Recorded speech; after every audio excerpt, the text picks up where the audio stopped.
welcome to your natal chart report. This is the Peace Dealer, and I hope you're getting the utmost of quality.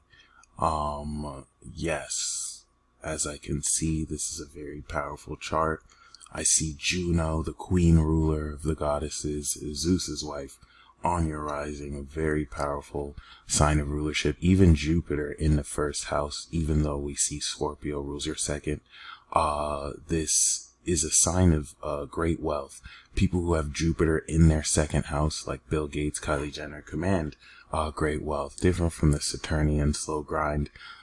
What we'll see is that if we use the whole sign system, Jupiter's in your second, Jupiter falls in the first, which will expand the purity of your personality, the wisdom you express as an activist. Libra rising is the activist, the artist, this social personality with a social Leo moon soul, making you the golden producer. Okay, you're like the producer of a movie who has the heart of the lead role character, so you understand how it functions, even though you're behind the screens. You were chosen by destiny, as we can see, to manifest destiny. Okay, in the second house, a lot of your karmic path tied by Pluto here, which is very interesting. You have a lordship tied to your North Node lesson, which has a lot to do with unlocking the value of your spirit mastered here in Taurus. Having this natural awareness that gives you this not only great reading of body language in the 8th house, which will intimately enable you to have people's bodies literally snitch to you, but now how you translate this value socially. We're going to talk about this because seeing this in the second house really governs a lot from, if the North Node was in the 8th, you'd be using your own value to invest in others. But this is like a fundraiser who you're able to gain trust from wealthy individuals or other places in order to, gain support for what you are building value in. You manifest wisdom. Now, because the Scorpio is your second house, is a late Libra rising, Jupiter is a second house Jupiter that falls in the first house, which would blend both interpretations of the wealth you gain from expressing this value and also embodying what it is you do. So I just want to get that out the way. But yeah, with that being said, knowing that Jupiter at current is in Cancer ever since late 2017, where Jupiter was in Libra, you are closing out the evolution cycle as it will go through your 10th house. And this is going to expand your legacy, the feeling of your legacy. Something to keep in mind, of course, being born in 94 is that your progressed rising is now in Scorpio. So the 10th house here in Leo is going to extend this evolution and completion of this evolution cycle of your legacy. Jupiter going through here will expand opportunities through this period as rewards in order for you to come into success. So you're crossing the finish line this year is a theme you wanted to keep in mind. When we come into Scorpio season, this will retrograde. But that being said, looking more into your natal chart, we know you are once again the golden producer.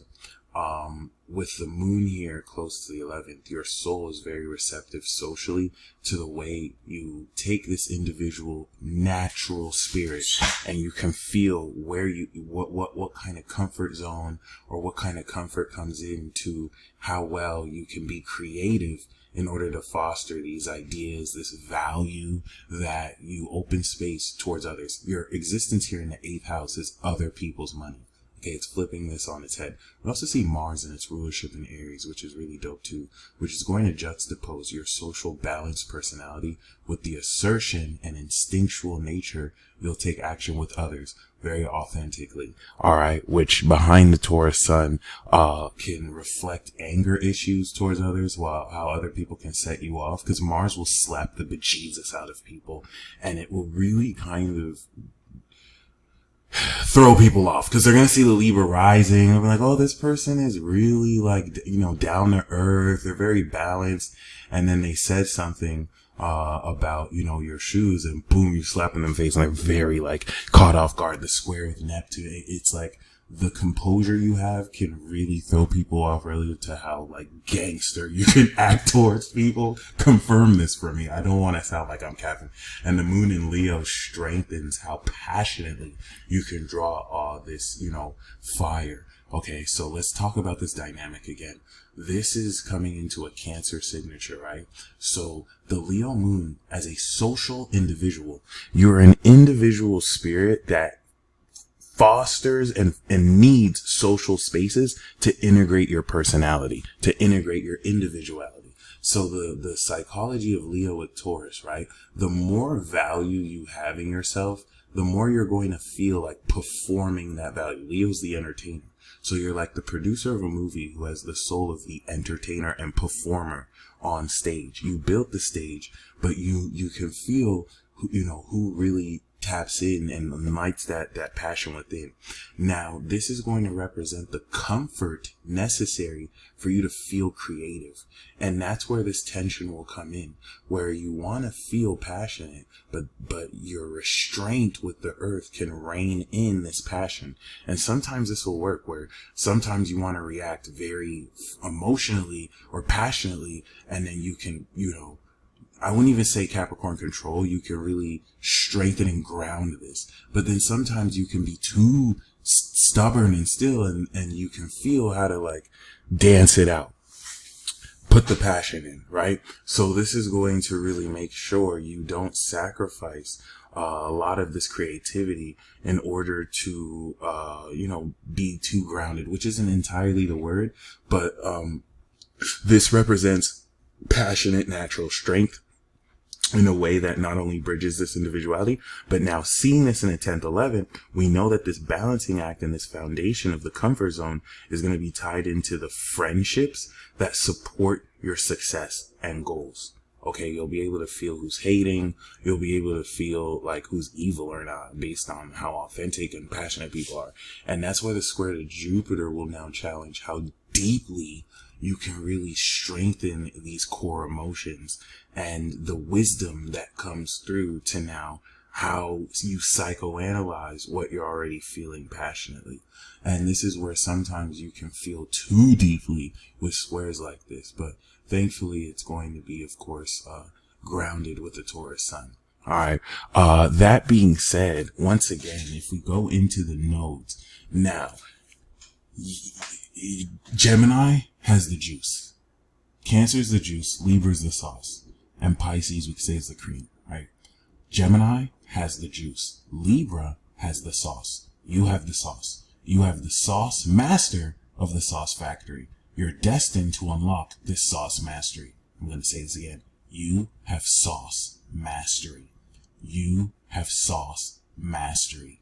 Okay? These other people wish they had sauce. They're jacking your swag. They get it outsourced from you. You're the plug. Why is this important? Because now you bring your awareness as the producer to let people know you got that dank.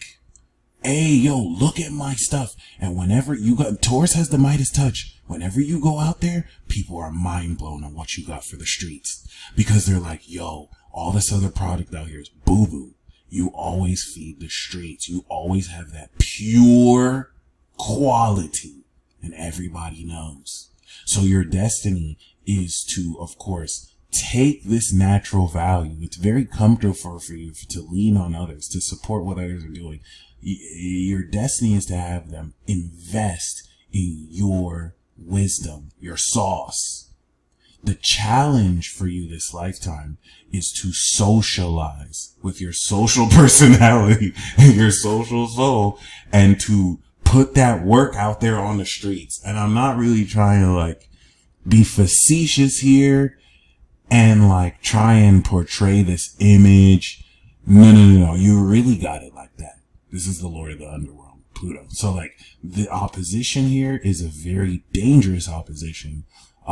Even with the conjunction, Chris Brown, Candace Owens, DJ Academics are 3 examples of Tauruses born with Pluto and Scorpio with the opposition. There's the 70s version with Aries and Libra. There's the 2000s versions with Gemini and Sag. Pluto opposite the sun attracts haters, lethal haters. And that's why I use those 3 as an example.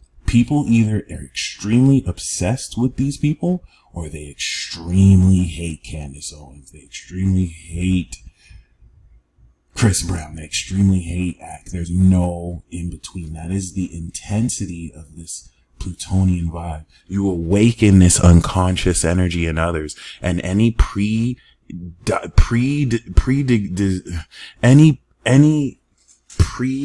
want to say the word. Any biases, any prejudices people have already had for you are going to rise to the surface. And this is what's going to get in the way of you owning your value. Your destiny in this lifetime is all about owning your worth. The unique, intangible sense of this value that you translate from the physical, that can translate into physical assets and money towards, even just trust, in ways that enable you to buy stuff that doesn't always need money. All right, you're going to see you have a really good flow of both. But it's not a coincidence you have this exact 26-degree opposition. 6 months before you were born, there was a conjunction. So you were born on the harvest point, 180 degrees, which is going to intensify extremely the effect and the quality you deal with others with. You're not going to be fucked with. You have necrokinesis as well.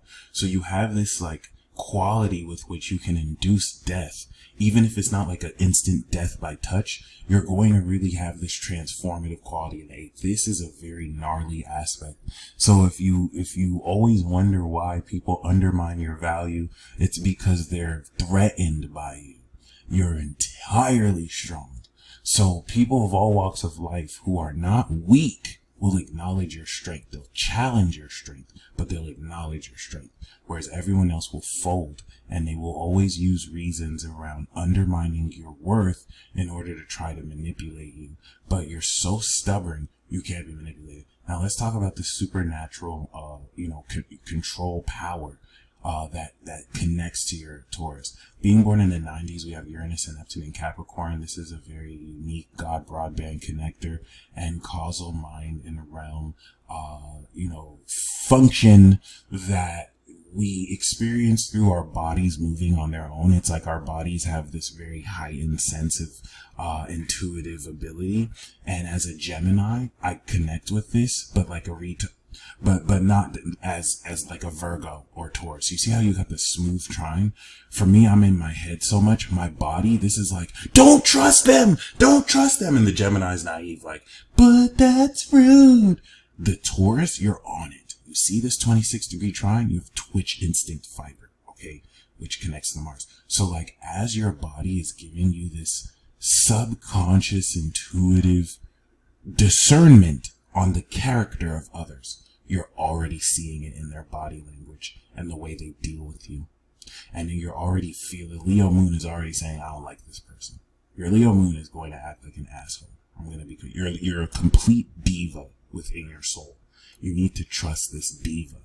Okay, she's going to hair flip. She's going to hiss. She's going to be rude, but she's only rude to people who she can't trust for a reason. Okay, you're always going to be right here. That's what I'm saying. It's not going to be logical. It's always going to be logical, but you're always going to be right. Now, you do have a very smart mind and you have the brain processing and heart of an angel. So Venus and Libras are very skilled in adding beauty to their words. This is great for poetry. You show the meaning of your words and truth very well. And Mercury is going to represent how quickly you can enunciate your words. I have my Mercury in Taurus, so I sound very boring, and I really like to word out my sounds. But once you go into Gemini, you can speak really fast, and I can think about so many things at the same time, multitask, and I can do this. This is how you guys process. You're very fast, but you have the Taurus, so you can ground a lot of the awareness. And that's where tapping into Neptune will almost be like being rooted and having this invisible connection collectively with everything around you. Saturn here, that you just had your Saturn return, is fulfilling this 28-year journey that you've completed and have now started a new 28-year journey to master the creativity of your talents. And that's where this eclipse is unlocking how you're going to connect with your society and all the people who will help support this independence you're going to really unlock, and the responsibility it comes to really maintain these passions. All right. So I hope you enjoyed this chart reading. Your chart is legit. Okay. And as Uranus is kind of transiting around your sun, this is going to get ready to prepare you to step into this new world. Buckle up, discipline your lifestyle, and break through into success that you've worked over 10 years for. You stay blessed as always, and until next time, peace.